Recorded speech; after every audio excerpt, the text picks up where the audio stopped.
Hey everyone, Danielle Bourne here, your North Carolina Triangle and Triad Realtor, coming to you today to talk all things pre-qualification.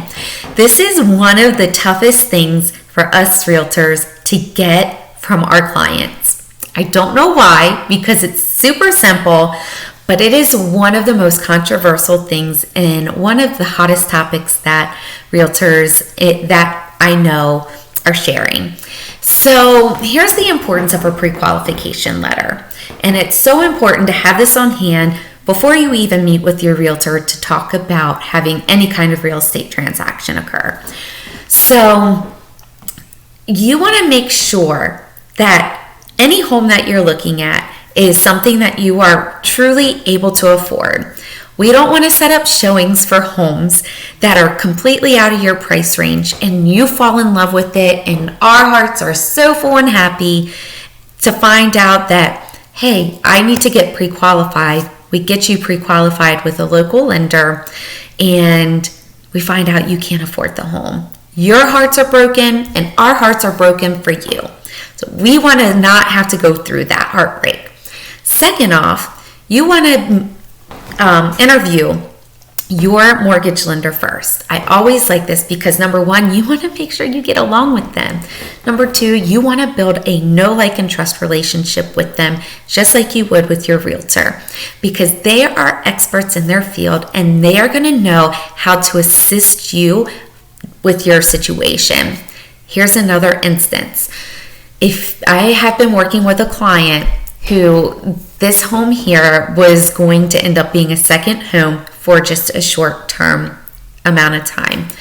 Unfortunately, the qualifications for a second home is so much different than a primary residence. And their debt-to-income ratio, it just blew them out of the water and they were not able to obtain a loan here to be able to purchase a home.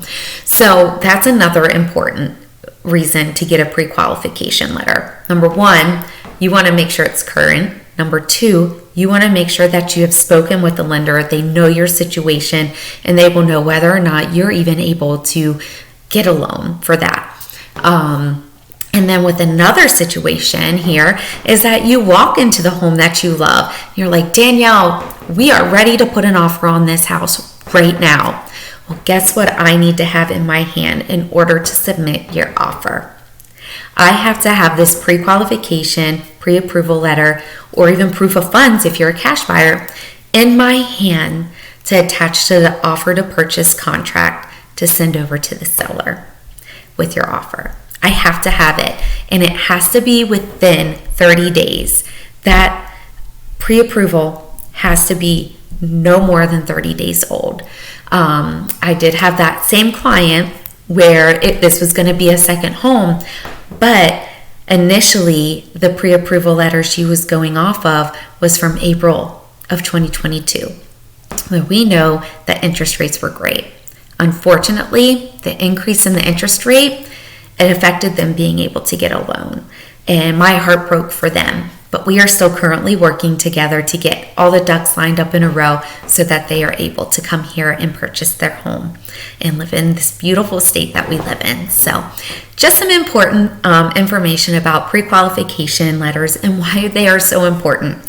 Don't be afraid of it when your agent asks you for it, and don't give them a hard time, because this is a key component for us to make sure that the real estate process goes nice and smooth and easy for you and that it is a great experience. So if you have any questions, feel free to reach out to me and I will be happy to answer any questions you may have. Have a great day, guys.